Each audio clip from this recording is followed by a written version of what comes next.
बीमा का नाम आते ही आपके दिमाग में सबसे पहली चीज कौन सी आती है? जहां तक मेरी बात करें या बाकी लोगों की बात करें तो उन्हें एक जोक याद आता है कि जो बीमा बेचने आपको आता है वो आपको आपके मरने के फायदे गिनाता है। लोग हंस देते हैं इस बात पर। नमस्कार, मैं हूं चक्रेश और आप देख रहे हैं शुद्ध लोकल। लेकिन बीमा हास्य का विषय नहीं है। बीमा एक बहुत ही गंभीर विषय है और इसकी गंभीरता को समझते हुए इस बार शुद्ध लोकल के तन मन धन में हमने आमंत्रित किया है बीमा उद्योग से जुड़ी हुई एक हस्ती को। चलिए मैं एक छोटा सा परिचय आपको दे देता हूं उनका। शुद्ध लोकल के ऑफिस के पास में एक ऑफिस है star health and allied limited company का। उस कंपनी में लगभग 17 साल से जो अपने अनुभव के साथ काम कर रहे हैं, जिनके अंडर में लगभग 150 एजेंट्स अभी काम कर रहे हैं और लगभग 4000 क्लाइंट जिनसे लगातार संपर्क में रहते हैं, आज हमारे साथ वही मौजूद है शुद्ध लोकल के इस स्टूडियो में और तन मन धन के इस सेगमेंट में। उनका नाम है आशीष गुप्ता।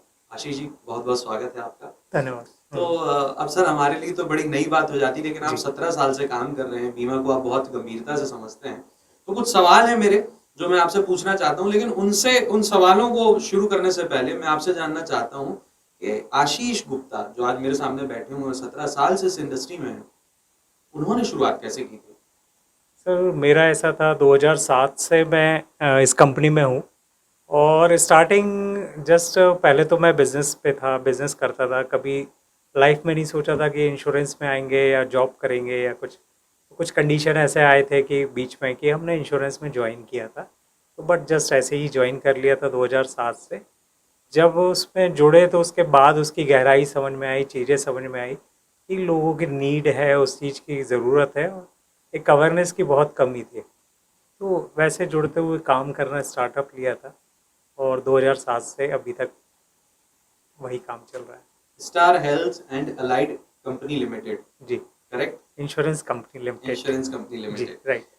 तो इन 17 सालों की जर्नी में मैंने जैसा बताया दर्शकों को कि लगभग 4000 आपके जो हैं क्लाइंट्स हैं। जी जी पहला क्लाइंट आपको याद है कि आपने कैसे पहले क्लाइंट को जो है बीमा प्रपोज किया था?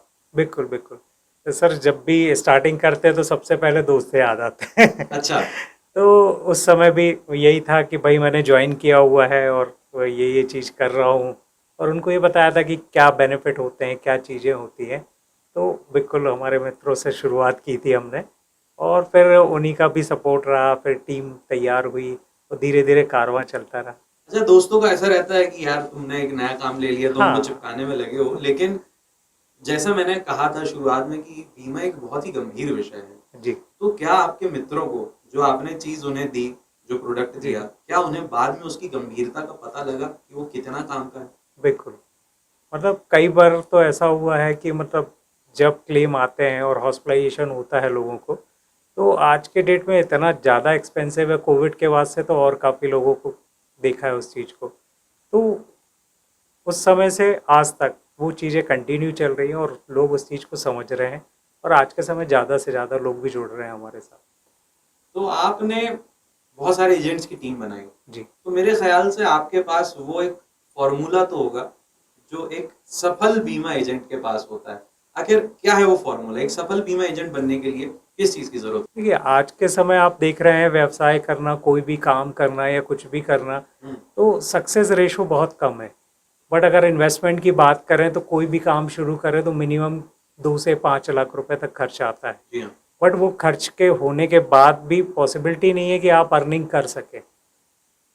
तो हम ये बताते हैं कि ये विदाउट इन्वेस्टमेंट वर्क है। यहाँ आपका कोई रिस्क नहीं है कि आपको इतना पैसा लगाना पड़ रहा है, फिर आपको कस्टमर वेट है। फ्री ऑफ कॉस्ट काम है आपका। एजेंसी कोड आप लो, IRDA के तहत एग्ज़ाम होते हैं, वो आप कंडक्ट होते हैं, वो निकालने के बाद आप इसका काम कर सकते हैं। तो बेसिकली यही है कि हर आदमी इनकम चाहता है और इन्वेस्टमेंट की बात करें तो रिस्क लेना भी नहीं चाहता है ज़्यादा। तो यही एक काम है जो विदाउट रिस्क आप काम कर सकते हो और अच्छा इनकम भी कमा सकते हैं। तो विदाउट रिस्क तो हुआ ये, जी और विदाउट इन्वेस्टमेंट भी हुआ ये। बिल्कुल। बिना किसी रिस्क, बिना किसी इन्वेस्टमेंट का ये काम तो हो गया। लेकिन जो व्यक्ति इस काम को कर रहा है उसमें क्या गुण होना चाहिए उस काम को करने के लिए? देखिए, अपन किसी को पहले से तो नहीं कह सकते कि ये अच्छा कर सकते हैं, नहीं कर सकते हैं। तो एक तरह से वो हमारी रिस्क ज़रूर रहती है कि हम उनको समझा सकते हैं कि भाई आप इस क्षेत्र में काम कर सकते हैं। तो अपन प्री डिसाइडेड नहीं कर सकते कि ये व्यक्ति ये बहुत अच्छा काम कर जाए, ये व्यक्ति नहीं करे। वो डिपेंड करता है कि उसके ऊपर कि कितना उसको इंटरेस्ट है, कर सकता है। तो वो उस पे डिपेंड करता है। तो एक थोड़ा सा एक टेक्निकल सवाल है, कुछ कुछ टेक्निकल है हाँ। कि लोगों को बीमा के बारे में आम गलत फहमियाँ क्या हैं? देखिए, बेसिकली जैसे अपने जबलपुर शहर की बात करें तो लोग, जैसे हम हेल्थ में डील करते हैं तो लोगों को कहना रहता है मैं तो अभी स्वस्थ हूँ, ज़रूरत ही नहीं है मुझे इस चीज़ की। बट वो ये चीज़ नहीं समझते कि जब आप स्वस्थ हो तो नो डाउट ज़रूरत नहीं है, बट आने वाले समय के लिए ये इंश्योरेंस होता है कि कभी आगे चल के आपको कोई ज़रूरत पड़ती है तो इंश्योरेंस काम करेगा। क्योंकि क्या होता है, हर चीज़ की आदमी प्लानिंग करता है कि मुझे घर बनाना है, बच्चों की शादी करना है, बट एक पार्ट भूल जाता है कि मुझे मेडिक्लेम भी होना चाहिए। कल को वो सारी तैयारियों में फुलफिल होने वाला होता है और अचानक घर पे कोई ऐसी कंडीशन आ जाती है जहाँ उनके 2 5 10 लाख जो भी खर्च आते हैं, तो उसकी ज़िंदगी भर की जो प्लानिंग रहती है एक छोटी सी गलती में ख़त्म हो जाती है। तो ये बहुत ज़रूरी है, इसलिए हम लोग ये चीज़ समझाते हैं। तो बीमा के हम अलग-अलग प्रकार देखते हैं। जैसे जी। अभी आपने कहा मेडिकल मेडिक्लेम। क्लेम, हाँ। है ना? मेडिक्लेम। बिल्कुल। इसके अलावा एक होता है कि जीवन बीमा, जी जी। कि जब किसी व्यक्ति की जी मृत्यु हो जाती है तो जी। उसके परिवार वालों को या बिल्कुल आश्रितों को बिल्कुल। मिलता है। इसके बिल्कुल। अलावा फिर कार का इंश्योरेंस है, बाइक हाँ। का insurance, vehicle insurance basically. Basically IRDA जो गाइडलाइन होती है, आईआरडीए सारी चीज़ें डील करती है। तो 2 तरह के इंश्योरेंस में डील होता है वैसे। एक होता है लाइफ इंश्योरेंस में आता है और एक आता है जनरल इंश्योरेंस में। तो लाइफ इंश्योरेंस में जितनी भी कंपनियां रहती हैं वो इस तरह के प्रोडक्ट रहते हैं कि डेथ होने पे ही मिलना है। जनरल इंश्योरेंस आता है, उसमें दुकानों के इंश्योरेंस होते हैं, गाड़ियों के इंश्योरेंस होते हैं, उसी में हेल्थ इंश्योरेंस भी होता है। तो इस तरह के 2 पार्ट में ये चीज़ें बटी हुई है। तो आज हम बात करेंगे क्योंकि बहुत लंबा सब्जेक्ट है ये। तो मुझे जी। ऐसा लगता है आज हमें मेडिकल क्लेम पर फोकस करना मेडिक्लेम चाहिए। बिल्कुल। तो जी। मेडिक्लेम जो है अगर कोई व्यक्ति अपने लिए मेडिक्लेम लेता है हम्म। तो उसे सबसे पहले किस बात का ध्यान रखना चाहिए मेडिकल क्लेम ले मतलब मेडिक्लेम वाली पॉलिसी लेते हुए? देखिए, बेसिकली क्या होता है कि जैसे इंश्योरेंस कभी भी परचेस करते हैं तो टर्म्स कंडीशन अपनी हेल्थ के बारे में जो भी है वो चीज़ फॉर्म में क्लियर बताना चाहिए।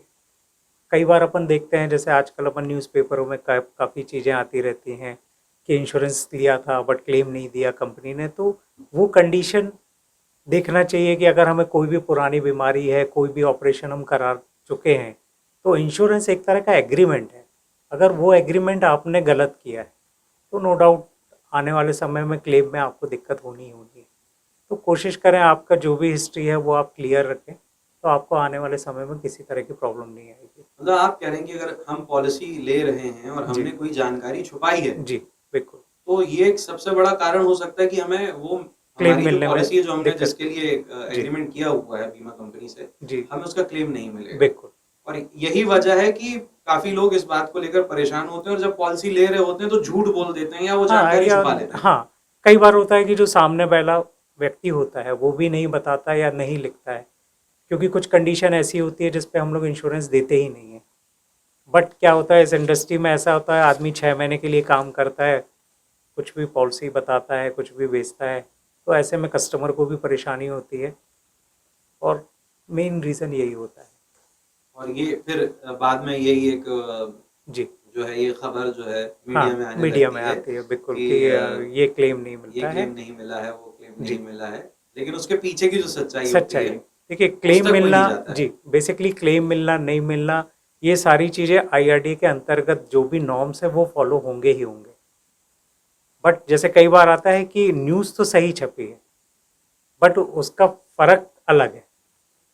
जैसे कई बार हम पढ़ते हैं कि पुरानी बीमारी का हवाला दे के क्लेम नहीं दिया, कई बार पढ़ते हैं फीवर हुआ था क्लेम नहीं दिया, कई बार पेट दर्द था क्लेम नहीं दिया। तो बेसिकली जो गाइडलाइन है आईआरडी के उसके हिसाब से तो नहीं ही देना चाहिए, अच्छा, क्योंकि सिम्टम पे कभी भी इंश्योरेंस कंपनी क्लेम नहीं देती। ओके। डायग्नोज होना कंपलसरी, क्योंकि अगर स्टमक पेन में आदमी चाहेगा तो 24 घंटे एडमिट हो गए, सारे चेकअप करा के डिस्चार्ज ले लेगा और कंपनी पे क्लेम कर देगा। बट इंश्योरेंस कंपनी बोलती है आपको फर्स्ट ओपीडी कंसल्ट करें, देन अगर कुछ डायग्नोज हो रहा है देन आप एडमिट हो, बिल्कुल कंपनियां क्लेम देंगी। तो ये रहता है। तो अभी तक जो आप हैं, आपने इतने साल का जी जो काम किया और अनुभव रहा है, जी लगभग कितने कस्टमर्स को आप क्लेम दिलवा चुके होंगे अभी तक? सर, हर साल मान के चलिए मेरे पास 1.5 से 2 करोड़ के आसपास का फंड है जो क्लेम में जाते ही जाता है। तो लगभग तो बहुत ही क्लाइंट हैं जिनको क्लेम हो चुके हैं, और कोविड के बाद से तो काफ़ी ज़्यादा ही अब क्लेम आने लगे हैं। और कोविड के बाद से लोग मेडिक्लेम पॉलिसी लेने भी लगे हैं। हाँ, बट उस समय का एक दौर आया था, कोविड जब चालू हुआ था तो काफ़ी लोग अवेयर हुए थे एकदम से। फिर जहाँ कोविड ख़त्म हुआ, बहुत से लोग ऐसे थे कि चलो ठीक है, अब नहीं है, ठीक है, उनने नहीं किया, कंटिन्यू नहीं किया। तो वो भी कंडीशन होती है कि ज़रूरी नहीं कि, बट हाँ, धीरे धीरे लोग देखते हैं, आसपास का माहौल देखते हैं, क्योंकि आप ने भी देखा होगा कोविड के समय कई लोगों के घर तक बिक गए जी। इलाज के चलते। तो और मेडिकल एक्सपेंसेस आज के समय इतने ज़्यादा बढ़ गए हैं, तो कहीं ना कहीं एक सपोर्ट की आपको ज़रूरत है, क्योंकि लाइफ टाइम आपने इतना पैसा मेहनत करके कमाया है और एक टाइम में उठा के सीधे आपको हॉस्पिटल में दे देना है, तो कहीं ना कहीं तो दर्द हो गई आप। हाँ, वो कहते हैं, बुजुर्गों ने कहा है कि मुसीबत बताकर नहीं आती है। लेकिन फिर भी लोग जो हैं इंश्योरेंस को बोझ क्यों समझते हैं? मतलब जितना मैं देख रहा हूँ लोगों को, जैसे ही हम बीमा की बात करते हैं तो बहुत लापरवाही से लोग उसे नकार देते हैं। मैंने देखा है अभी भी लोगों में जागरूकता की कमी है। ऐसा क्यों है? बिल्कुल, आपने एकदम सही बात बोली है। क्या होता है कि व्यक्ति जब पैसा देता है तो उसको लगता है कि रिटर्न क्या मिल रहा है। तो एफडी में है 8% मिलता है, या कोई भी इंश्योरेंस करा रहा, लाइफ इंश्योरेंस है, तो 10 साल बाद 20 साल बाद रिफंड मिलेगा, इतना मिलेगा। बट इंश्योरेंस को भी उसी कैटेगरी में वो तो दिखता है कि इसमें क्या रिफंड मिलेगा।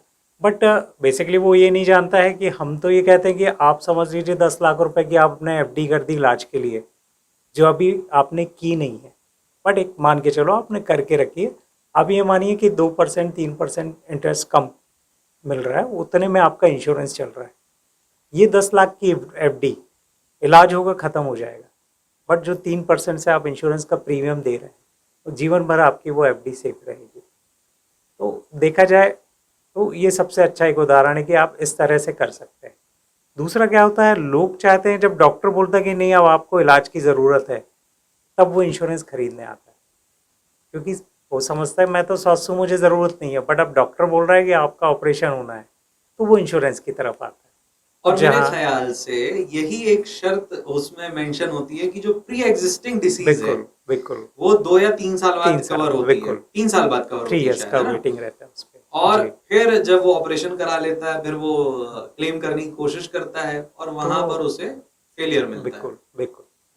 तो जैसे हम लोग उनको बोलते हैं कि आपकी गाड़ी आज खड़ी है, इंश्योरेंस हो जाएगा, बट मैक्सिमम लोग ये होते हैं कि जब उनकी गाड़ी चोरी हो जाती तब वो इंश्योरेंस वाला ढूंढते हैं कि मेरा इंश्योरेंस करा दो, और बाय डिफ़ॉल्ट ऐसे लोग मिल भी जाते हैं उन्हें। तो उनके पास एजेंट्स की टीम है जो लगातार लोगों से मिल रही होती है और क्लेम भी दिलवा रही होती बिल्कुल, है पड़ती है। या किसी को इसमें क्यों कैरियर बनाना चाहिए? देखिए जैसे मैंने बताया कि आज के समय आप इंश्योरेंस का परसेंटेज देखेंगे तो बहुत कम है। आने वाले समय में गवर्नमेंट का भी ये रहेगा कि मैक्सिमम लोग इंश्योर्ड रहें कि कल को इस तरह से परेशानी ना आए। तो फील्ड देखा जाए तो एकदम खाली है, बहुत ज़्यादा लोग काम नहीं करते हैं।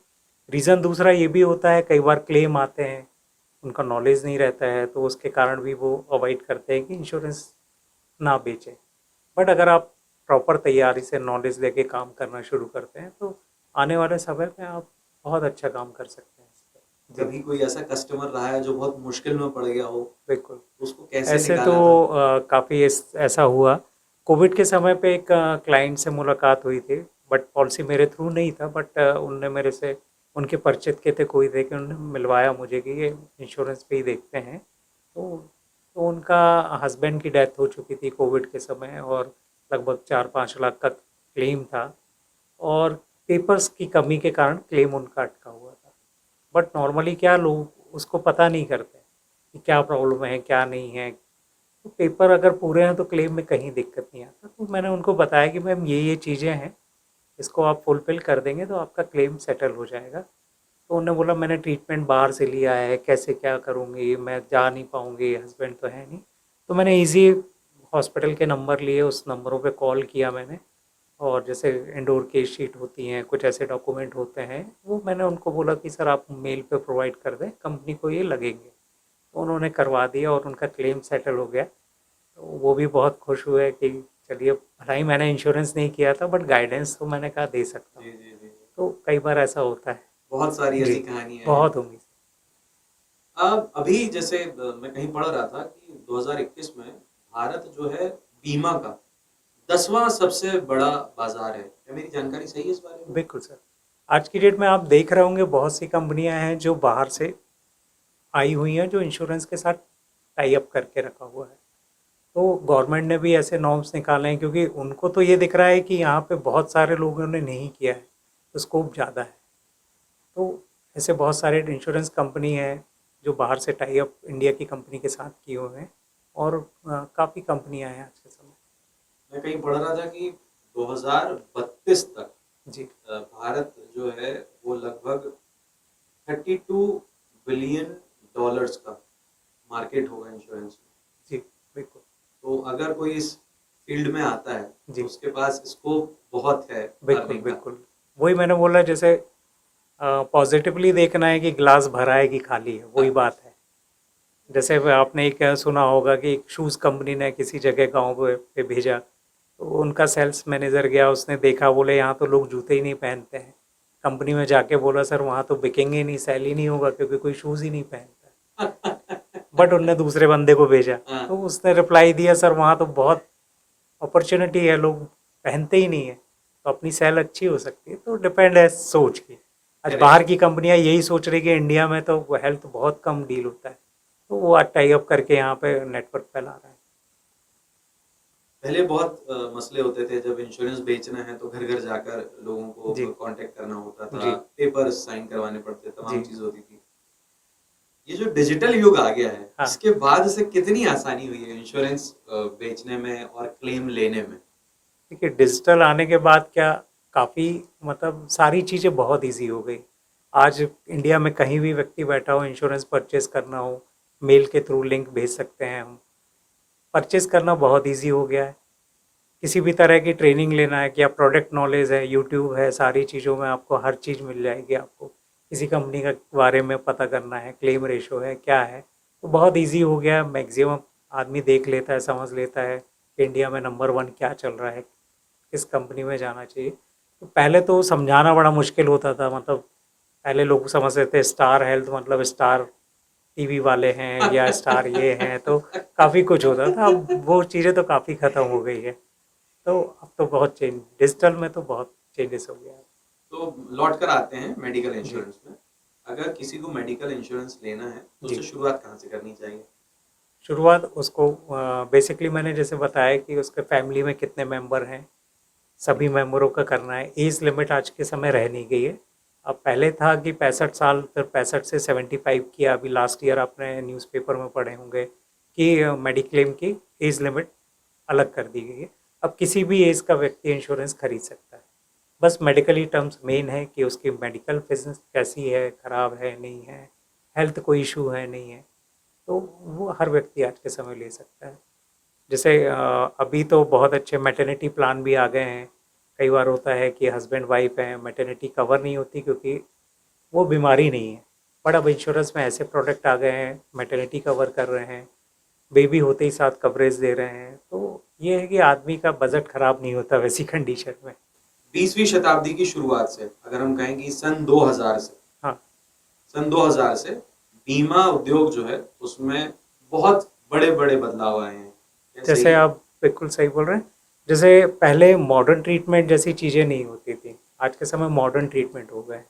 मॉडर्न ट्रीटमेंट ऐसे होते हैं जैसे आजकल रोबोट के थ्रू सर्जरियाँ होने लगी हैं, बहुत सारे चेंजेस ऐसे हो गए हैं, लेज़र ट्रीटमेंट होने लगे हैं। तो अब ये जो नए इंश्योरेंस आ रहे हैं, तो अब हमारी कंपनी में इस तरह की सारी चीज़ें कवर करते हैं कि जितना भी मॉडर्न ट्रीटमेंट आ रहे हैं या इस तरह की चीज़ें आ रहे हैं, रोबोटिक सर्जरी आ रही हैं, तो आज की डेट में ये भी देखना ज़रूरी है कि आपके इंश्योरेंस में ये चीज़ें कवर है कि नहीं है, क्योंकि मैक्सिमम कंपनियों में ये चीज़ें अभी बदलाव नहीं किए गए, वो पुराने ही चीज़ें कवर करते हैं। बट आज के समय ये सब चीज़ देखना आपको बहुत ज़रूरी है। एक सवाल और है मेरा। जी और बहुत लोग इससे बहुत कनेक्ट करेंगे, जी क्योंकि कुछ लोग जो है लिकर कंज्यूम करते हैं, कुछ जी लोग टबैको कंज्यूम करते बिल्कुल हैं, नशे करते हैं। बिल्कुल तो ऐसा व्यक्ति जब इंश्योरेंस लेता है जी। तो कितनी संभावना होती है कि उसे क्लेम मिलने में कठिनाई होगी या सरलता होगी, कितनी संभावना होती है इसकी? देखिए क्या होता है, ये इस तरह की जितनी भी चीज़ें होती हैं, अगर वो व्यक्ति उसके रीज़न से कभी भी हॉस्पिटलाइजेशन होता है तो वो चीज़ें कभी कवर में नहीं होती। कई बार होता है सेल्फ सुसाइड अटेम्प्ट कर रहा है व्यक्ति, बच गया, हॉस्पिटलाइजेशन हो गया, देन वो उस कंडीशन पे भी नहीं कवर करते हैं।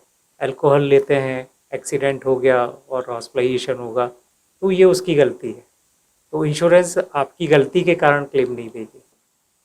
जैसे मैंने आपसे पूछा कि मेडिकल इंश्योरेंस जो है वो लेने के लिए सबसे पहले किस चीज़ का ध्यान रखना चाहिए, फिर इसके बाद मेरा जो अगला सवाल है वो ये कि मेडिकल इंश्योरेंस क्लेम करते वक्त आपको किन चीज़ों का ध्यान रखना पड़ता है? देखिए बेसिकली जो आज के समय पहली चीज़ तो होती है नेटवर्क हॉस्पिटल। अगर व्यक्ति नेटवर्क हॉस्पिटल में जा रहा है तो वहाँ से कैशलेस ही हो जाता है, बट अदर देन किसी और हॉस्पिटल में एडमिट होता है तो सबसे पहला काम है 24 आवर्स के अंदर उसको इंटीमेशन कंपनी को ज़रूर देना है। देन जैसे ही डिस्चार्ज होते हैं 15 डेज़ के अंदर उनको अपनी फाइल सबमिट करना है। कई बार देखने में आता है कि व्यक्ति 2-2 महीने 3-3 महीने बाद फाइल लेके आ रहे हैं, बट वो टैग 15 डेज़ का ही रहता है। तो इस पे कंपनी बिल्कुल ध्यान देती है कि आपको 24 आवर्स के अंदर ही एडमिशन पे कॉल करना है, 15 डेज़ के अंदर अपने डॉक्यूमेंट सारे जो भी नियरेस्ट ब्रांच है वहाँ पे सबमिट करना है। इवन आपको पोर्टल भी रहता है, ऑनलाइन क्लाइंट का ऐप रहता है, वहाँ से भी आप चाहें तो अपलोड कर सकते हैं सारे डॉक्यूमेंट। अच्छा, मेडिकल इंश्योरेंस में एक चीज़ होती है कैशलेस, और अगर आपने बिल पे जी किया है तो जी उसका फिर जो आपको रिफंड भी मिल जाता जी है, ये थोड़ा सा बिल्कुल। बताइए इसके बारे में। जैसे कैशलेस में तो क्या, जैसे कम नेटवर्क हॉस्पिटल है तो कैशलेस है, आपने कार्ड दिखाया, जो भी ट्रीटमेंट हो रहा है, वो जो भी खर्चे हो रहे हैं तो डायरेक्ट वो कंपनी पे क्लेम करते हैं। बट फर्दर अगर वो नहीं है कैशलेस में, वैसे केसेस में आपका जो भी डिस्चार्ज कार्ड, जो भी पेमेंट बिल, जितनी फाइल आपकी रेडी होती है, वो सारी फाइल आपको रियम्बर्समेंट के लिए सबमिट करनी पड़ती है ब्रांच में। देन 15 डेज़ के अंदर वो आपके अकाउंट में पैसा एनएफटी आ जाता है। तो मेडिकल इंश्योरेंस के बारे में हमने मोटी मोटी तो बहुत सारी बातें कर ली हैं, आपके पास भी बहुत सारे सवाल होंगे। ये जो हमारे वीडियो के नीचे आप कमेंट सेक्शन देखते हैं, ये जो कमेंट सेक्शन है, ये प्रशंसा करने के अलावा आप यहाँ पर अपने प्रश्न भी पूछ सकते हैं। आज मेडिकल इंश्योरेंस पर बात करने के लिए हमने यहाँ पर बुलाया आशीष गुप्ता जी को। आशीष जी, बहुत बहुत शुक्रिया आप आए और आपने इतनी सारी बातें की। Thank you sir. और हम उम्मीद करते हैं कि हमारे जब अगले सवाल आएंगे दर्शकों के, तो आप उनके भी जवाब देने के लिए आएंगे। बिल्कुल बिल्कुल। तो आशीष जी इस वादे के साथ यहाँ से जा रहे हैं कि आप जो सवाल पूछेंगे उनका जवाब देने यहाँ फिर से हाजिर होंगे। तन मन धन में हम इस तरह से बहुत सारे विशेषज्ञों से अलग अलग विषयों पर बात करते रहेंगे, लेकिन आपकी जिम्मेदारी है कि आप भी जो विषय विशेषज्ञ हैं उनसे हमें कनेक्ट करें। आप हमारे कमेंट जो सेक्शन है उसका इस्तेमाल करके आप उनकी जानकारी वहां साझा कर सकते हैं। हमारा व्हाट्सएप नंबर आपके पास होता है, आप उस पर उनकी जानकारी साझा कर सकते हैं, और ये भी हमसे कह सकते हैं कि आपको इस विषय पर एक वीडियो देखना है या इस विषय पर जो भी कोई पर्सनैलिटी है उससे कुछ ज्ञान की बातें सुननी है। मेरा नाम है चक्रेश और आप देख रहे हैं शुद्ध लोकल। इस वीडियो को रिकॉर्ड करने में हमें मदद की है शैली दीवान ने, जिन्हें आप अक्सर एंकरिंग करते हुए देखते हैं, और इसे जो एडिट करेंगे उनका नाम आप स्क्रीन पर देख ही लेंगे। तो फिर मुलाकात होगी शुद्ध लोकल में। हमारे चैनल को सब्सक्राइब करना ना भूलें, और जो आपके कमेंट्स हैं वो हमारी ताकत है।